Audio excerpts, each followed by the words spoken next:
Video में mathematics class 9 का पहला चैप्टर संख्या पद्धति पढ़ाया जाएगा। तो क्योंकि चैप्टर का नाम है संख्या पद्धति, तो आइए हम लोग जान लेते हैं कि इस चैप्टर में कौन कौन सी संख्याएं हम लोग पढ़ने वाले हैं।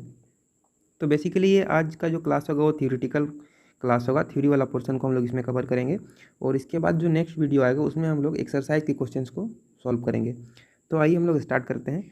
तो संख्या पद्धति में जो पहली प्रकार की जो संख्या आती है उसे हम लोग बोलते हैं प्राकृतिक संख्या, और ये बिल्कुल ही आसान है। प्राकृतिक संख्या जो होता है वो 1 से स्टार्ट होता है और जहाँ तक हम लोग काउंट कर सकते हैं वहाँ तक ये चलता रहता है, जहाँ तक हम लोग जा सकते हैं। तो यहाँ पे जैसे कि हम लोग देख रहे हैं प्राकृतिक संख्या जो है वो 1 से स्टार्ट होगा और इस तरह से ये चलता रहेगा जहाँ तक हम लोग काउंट कर सकते हैं। उसी तरह अगर देखा जाए पूर्ण संख्या, यहाँ पे दूसरी प्रकार की जो संख्या है वो पूर्ण संख्या है, और पूर्ण संख्या में हम लोग क्या करते हैं, जीरो को भी इंक्लूड करके चलते हैं। तो यहाँ पे जीरो से स्टार्ट होगा ये और इस तरह से ये चलता रहेगा। तो बेसिकली यहाँ पे देखा जाए अगर पूर्ण संख्या और प्राकृतिक संख्या में जो डिफरेंस है वो केवल जीरो का ही डिफरेंस है। प्राकृतिक संख्या में हम लोग जीरो को शामिल नहीं करते हैं, लेकिन पूर्ण संख्या में जीरो को भी शामिल कर लिया जाता है। इसके बाद आता है जो अगली प्रकार की संख्या है वो है पूर्णांक। और पूर्णांक जो होता है वो बेसिकली दो तरह का होता है, एक होता है प्लस वाला और एक होता है माइनस वाला। तो दोनों ही तरह के हम लोगों को देखना है यहाँ पे। तो यहाँ पे बेसिकली पूर्णांक जो होता है दो तरह का। तो प्लस वाला जो होता है वो सब पॉजिटिव में रहेंगे और ये जीरो से स्टार्ट होगा, 0 1 2 3 4 इस तरह से ये चलता रहेगा। और नेगेटिव वाले जो होंगे वो हम लोग यहाँ पे -1 से स्टार्ट होगा इस तरह से, ठीक है, और इस तरह से चलते रहेंगे। तो प्लस वाले जो होंगे उसको हम लोग बोलते हैं धनात्मक पूर्णांक और माइनस वाले जो होते हैं उसको हम लोग बोलते हैं ऋणात्मक पूर्णांक। तो यहाँ पे हम बेसिकली यहाँ पे लिख देते हैं धनात्मक पूर्णांक, और जो माइनस वाले होते हैं उसको हम लोग बोलते हैं ऋणात्मक पूर्णांक। तो हम लोगों ने पूर्णांक को भी समझ लिया, ये दो तरह के होते हैं, प्लस वाले और माइनस वाले। इसके बाद अगली तरह की जो संख्या आती है उसको हम लोग बोलते हैं परिमेय संख्या। और परिमेय संख्या का डेफिनेशन जो होता है वो ये होता है कि वैसी संख्या जिसको हम लोग P/Q के रूप में लिख सकते हैं वो परिमेय संख्या कहलाता है। जहाँ पे P और Q जो है वो दोनों क्या है, पूर्णांक है, और Q को हम लोग कभी भी जीरो नहीं ले सकते, ये इसका डेफिनेशन है। तो एग्जाम्पल के लिए अगर हम लोग देखें तो परिमेय संख्या का एग्जाम्पल क्या होगा, यहाँ पे 1/2, 2/3, 3/4 इस तरह से ये सभी है परिमेय संख्या। तो 2 3 4 जो है यहाँ पे हम लोग देख रहे हैं ये P/Q के रूप में तो ये नहीं है, लेकिन फिर भी परिमेय संख्या है। क्यों ऐसा, इसीलिए है क्योंकि हम लोग 2 को यहाँ पे अगर देखें तो 2 को हम लोग लिख सकते हैं 2/1। उसी तरह 3 को भी हम लोग लिख सकते हैं 3/1।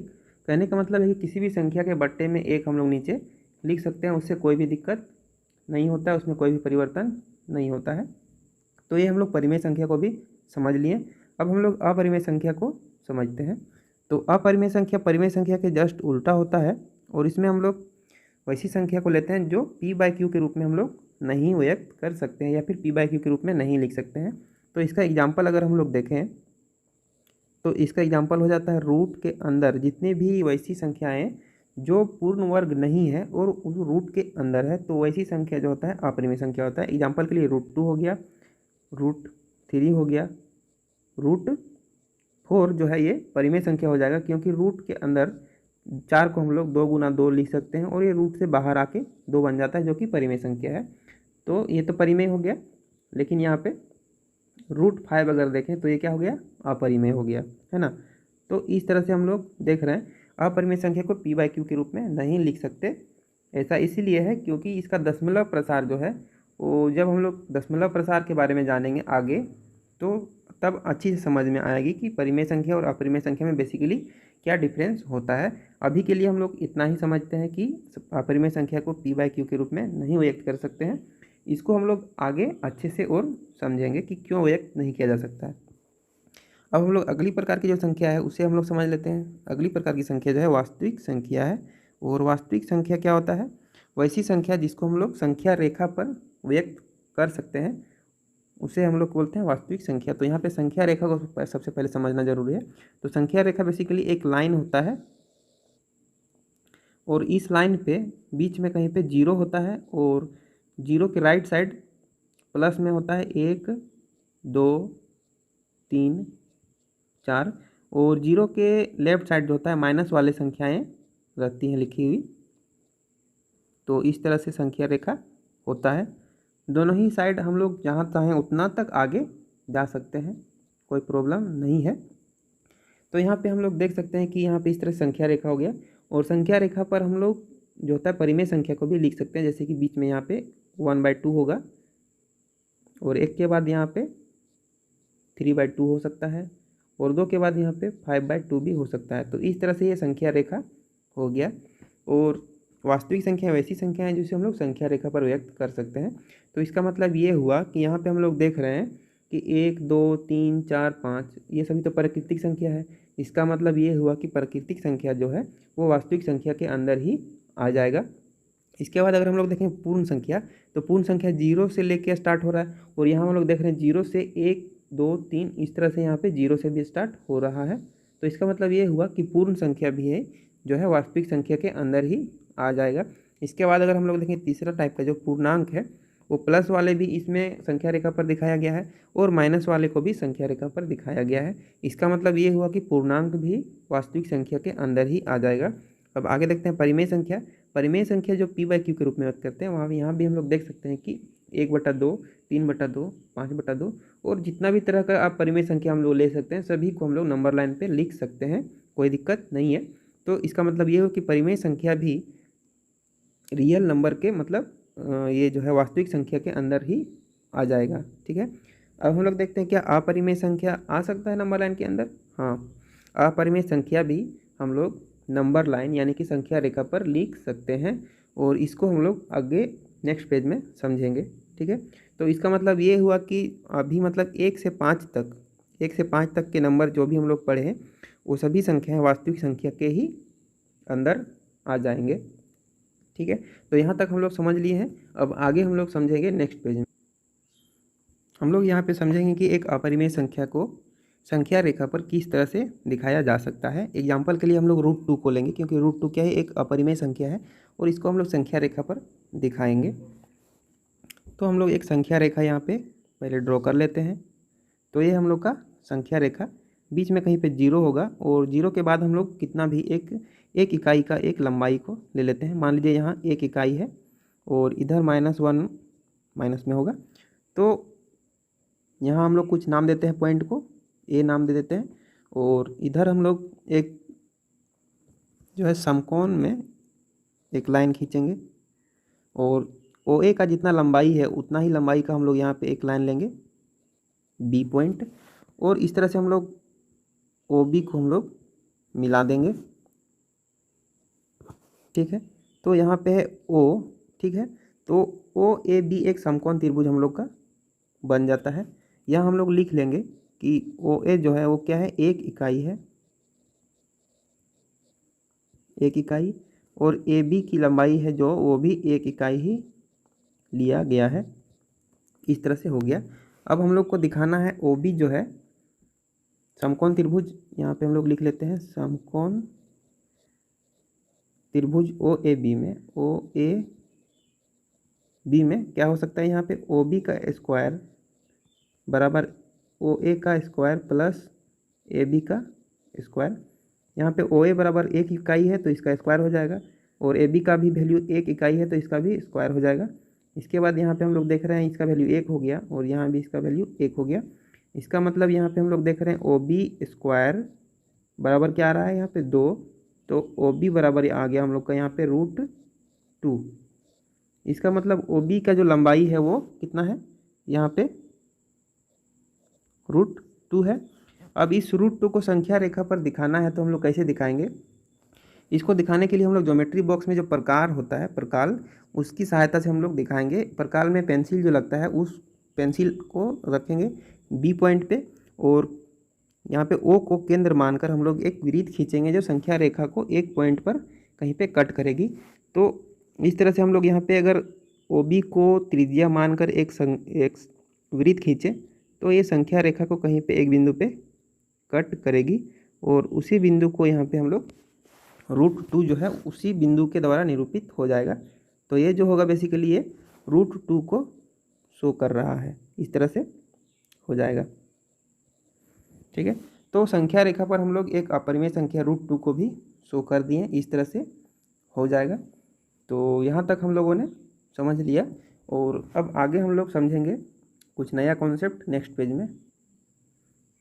अब हम लोग वास्तविक संख्या के दशमलव प्रसार को देखेंगे और दशमलव प्रसार को कैलकुलेट मतलब दशमलव के रूप में व्यक्त करने के बाद हम लोग कुछ एक इम्पोर्टेंट कॉन्सेप्ट को समझेंगे। तो आइए सबसे पहले हम इन संख्याओं को दशमलव प्रसार को व्यक्त कर लेते हैं। तो दशमलव में लाने के लिए इन सभी को हम लोग क्या करेंगे, भाग देंगे।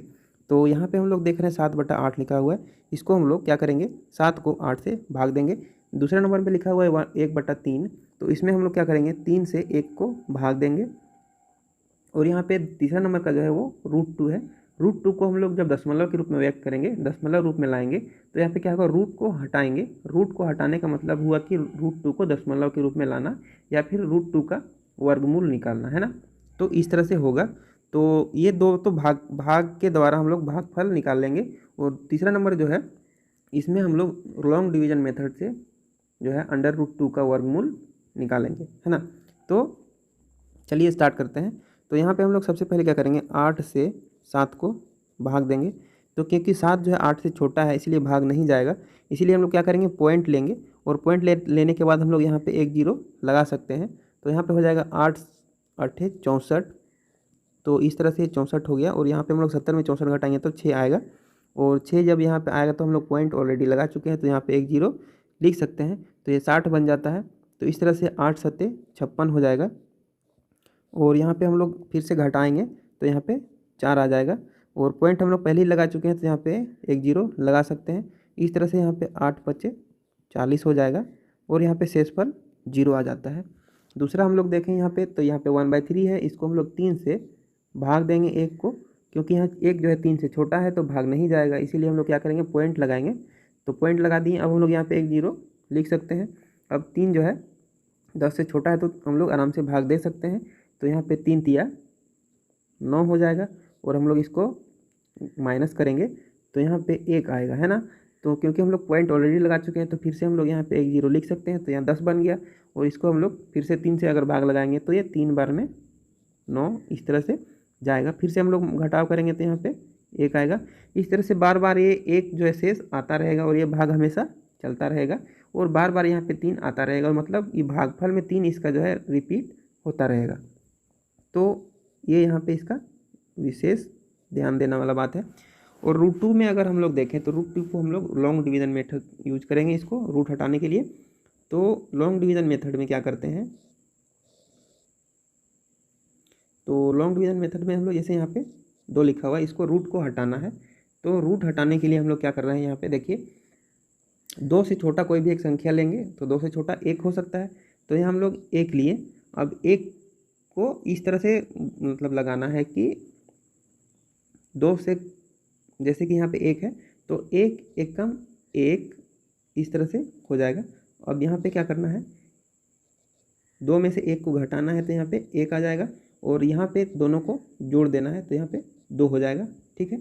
अब क्या करना है, फिर से 2 से 1 को भाग देना है तो ये भाग नहीं जाएगा। तो हम लोग क्या करेंगे, पॉइंट लगाएंगे यहाँ पे। और पॉइंट लगाने के बाद क्या होता है, हम लोग यहाँ पे 2 जीरो रख सकते हैं। अब 2 जीरो रख सकते हैं। इसके बाद हम लोग 2 के राइट साइड में एक ऐसी संख्या लेंगे जिसको उसी से गुना करने पर 100 से कम आ जाए। तो यहाँ पे हम लोग 4 लेंगे और 4 से इसको गुना करेंगे तो यहाँ पे 24 चौका 96 आ जाएगा। और फिर क्या करेंगे, 100 में से 96 घटाएंगे तो यहाँ पे 4 आ जाएगा। और 24 और 4 को जोड़ेंगे तो यहाँ पे 28 आ जाएगा। और क्योंकि हम लोग 4 बार में भाग लगाएं तो यहाँ भी 4 ले लेंगे। इसके बाद हम लोग फिर से क्योंकि पॉइंट लगा चुके हैं तो यहाँ पे हम लोग 2 जीरो रख सकते हैं, तो ये 400 बन गया है। और इसके बाद हम लोग यहाँ पे 28 के राइट साइड में कोई ऐसी संख्या रखेंगे जिससे गुना करने पर 400 से कम हम लोग को आ जाए। तो यहाँ पे हम लोग अगर 2 रखते हैं तो 400 से ज़्यादा आ जाएगा, इसीलिए हम लोग यहाँ पे 1 रखेंगे और उसको 1 से ही गुना करेंगे। तो इसको गुना करने पर यहाँ पे हम लोग को 281 आएगा। अब यहाँ पे भी हम लोग 1 लिख लेंगे। इसके बाद हम लोग यहाँ पे देख रहे हैं कि इसको अगर माइनस करेंगे तो यहाँ पे 9 आएगा, यहाँ पे 1 आएगा और यहाँ पे भी 1 आएगा, ठीक। अब हम लोग यहाँ पे 281 + 1 को यहाँ पे जोड़ेंगे तो ये हो जाएगा 282, इस तरह से हो जाएगा। अब क्योंकि हम लोग पॉइंट लगा चुके हैं तो यहाँ पे 2 जीरो लगा सकते हैं। और 282 के राइट साइड में ऐसी संख्या लेना है जिसको उसी से गुना करने पर 11,900 से कम आ जाए। तो यहाँ पे हम लोग 4 लेंगे। तो यहाँ पे अगर हम लोग 4 से इसको गुना भी करेंगे तो यहाँ पे आ जाएगा हम लोग का 4 चौका 16, 4 दूनी 8, 8 एक 9, 4 8 32 और 4 दूनी 8, 8 3 11। तो इस तरह से हम लोग का आ जा रहा है यहाँ पे। तो इस तरह से हम लोग फिर से अगर इसको प्रक्रिया को आगे चलाते रहेंगे तो ये आगे भी चलता रहेगा और कभी इसका अंत नहीं होगा, है ना। जहाँ तक हम लोग लॉन्ग डिवीजन मेथड चलाएंगे वहाँ तक ये चलता रहेगा। इसमें क्या होगा, रिपीट भी कोई संख्या दशमलव के बाद नहीं होगा। तो अब ये हम लोग समझ चुके। 7/8 को जब हम लोग भाग दिए तो यहाँ पे हम लोग देखें ये आ रहा है 0.875। यहाँ पे हम लोग 1/3 को जब दशमलव में लाएँ तो ये आ रहा है 0.33। इस तरह से ये चलता रहेगा। और √2 को जब हम लोग यहाँ पे लॉन्ग डिवीजन मेथड से यूज किए तो इसका वर्गमूल जो आ रहा है ये आ रहा है 1.414 और आगे भी ये चलता रहेगा। तो अब हम लोग यहाँ पे एक निष्कर्ष निकालेंगे कि वैसा दशमलव प्रसार जो कहीं पे जाके ख़त्म हो जाता है, जिसका शेषफल 0 आ जाता है, उसको हम लोग बोलते हैं शांत दशमलव प्रसार। शांत दशमलव प्रसार, ठीक है। और वैसा दशमलव प्रसार जहाँ पे पॉइंट के बाद भागफल जो है रिपीट होने लगता है, तो वैसा दशमलव प्रसार शांत तो नहीं होगा, क्या होगा, अशांत होगा। क्या होगा, अशांत। लेकिन यहाँ पे रिपीट हो रहा है ना, इसीलिए हम लोग इसको बोलेंगे अशांत आवृत्ति। अशांत आवृत्ति। और इसको हम लोग दूसरा भाषा में दूसरा तरीके से अनवसानी आवृत्ति भी बोलते हैं। तो ये दोनों तरीका हो सकता है। अब तीसरा तरह का जो है √2 वाला, ये ना ही रिपीट होगा और ना ही कभी अंत होगा, तो इसको हम लोग क्या बोलते हैं, अनवसानी अनावर्ती। ये क्या है, अनवसानी अनावर्ती। अनवसानी अनावर्ती, ये बहुत ही इम्पोर्टेंट कॉन्सेप्ट हम लोगों ने समझ लिया। ये शांत दशमलव प्रसार हो गया जो कहीं पे जाके ख़त्म हो जाता है। दूसरा हो गया अनवसानी आवृत्ति, जो पॉइंट के बाद बार बार रिपीट होने लगता है, तो उसे हम लोग अनवसानी आवृत्ति बोलेंगे। और वैसा दशमलव प्रसार जो कहीं पे रिपीट भी ना हो और जहाँ पे कहीं पे ख़त्म भी ना हो, तो वैसा दशमलव प्रसार को हम लोग बोलेंगे अनवसानी अनावर्ती। तो ये हम लोग 3 कॉन्सेप्ट को समझे। अब हम लोग यहाँ से हम लोग परिमेय संख्या और अपरिमेय संख्या को भी लिंक कर सकते हैं। कैसे, यहाँ पे देखिए पहला और दूसरा जो है वो कहीं अलग अलग टाइप का है, तो ये दोनों टाइप का जो होता है वो परिमेय संख्या के अंदर आएगा। मतलब कि परिमेय संख्या को जो दशमलव प्रसार होगा वो क्या होगा, या तो शांत दशमलव प्रसार होगा या अशांत आवृत्ति होगा, है ना। तो ये जो 2 तरह के हैं यहाँ पे, ये दोनों का दशमलव प्रसार जो होता है वो परिमेय संख्या के अंदर आएगा, क्योंकि ऐसा दशमलव प्रसार जो होता है वो परिमेय संख्या का होता है। अब वैसा दशमलव प्रसार जो ना ही कहीं पे अंत हो रहा है और ना ही रिपीट हो रहा है, तो वैसा दशमलव प्रसार जो होता है वो अपरिमेय संख्या का होता है। तो यही जो होगा वो अपरिमेय संख्या के अंदर आएगा। तो ये इम्पोर्टेंट कॉन्सेप्ट याद रखना है, आगे इसका बहुत ज़्यादा यूज होगा, ठीक है। तो ये हम लोगों ने समझा। अब हम लोग इसको फटाफट से एक बार रिवाइज कर लेते हैं। यहाँ पे वास्तविक संख्याओं के दशमलव प्रसार को हम लोगों ने देखा। और पहला प्रकार का जो दशमलव प्रसार है यहाँ पे 7/8 है। इसको जब हम लोग दशमलव के रूप में लाएं तो हम लोगों ने देखा कि ये भाग देने पे कहीं ना कहीं ये अंत हो जा रहा है और ये शांत दशमलव प्रसार कहलाएगा। दूसरा टाइप का दशमलव प्रसार वैसा है जो पॉइंट के बाद भागफल में बार बार क्या हो रहा है, रिपीट हो रहा है। शांत तो नहीं है लेकिन बार बार रिपीट हो रहा है, तो वैसा दशमलव प्रसार को हम लोग बोलेंगे अशांत आवृत्ति दशमलव प्रसार। और अगला तरह का दशमलव प्रसार है √2 का, उसको हम लोग लॉन्ग डिवीजन मेथड से चेक किए तो यहाँ पे पता चला है कि पॉइंट के बाद ना ही रिपीट होता है और ना ही इसका अंत होता है, तो वैसा दशमलव प्रसार को हम लोग बोलेंगे अनवसानी आवृत्ति या फिर अशांत अनावर्ती भी इसको कहा जा सकता है, ठीक है। तो इस तरह से हम लोग, अब दूसरा बात ये हो जाता है कि शांत दशमलव प्रसार और अशांत आवृत्ति जो होगा वो परिमेय संख्या का कैटेगरी में आएगा। और जो ना ही रिपीट होगा और ना ही कहीं अंत होगा, तो वैसा दशमलव प्रसार अपरिमेय संख्या के कैटेगरी में चला जाएगा। तो ये हम लोगों ने समझ लिया। यानी कि अगर कोई भी अगर पूछा जाए हम लोगों को कि एक अपरिमेय संख्या को लिखिए, तो हम लोग वैसा दशमलव प्रसार लिखेंगे जो ना ही रिपीट होगा और ना ही खत्म होगा। और अगर कहा जाए परिमेय संख्या का दशमलव के रूप में व्यक्त कीजिए या फिर दशमलव का एक एग्जाम्पल देने बोला जाए, तो हम लोग ये दोनों में से किसी एक को ले सकते हैं। तो आज हम लोगों ने बहुत ही इंपॉर्टेंट कॉन्सेप्ट को समझा, और आगे आने वाला वीडियो में हम लोग एक्सरसाइज के क्वेश्चन सबको सॉल्व करेंगे। तो मिलते हैं हम लोग नेक्स्ट वीडियो में, तब तक के लिए बाय।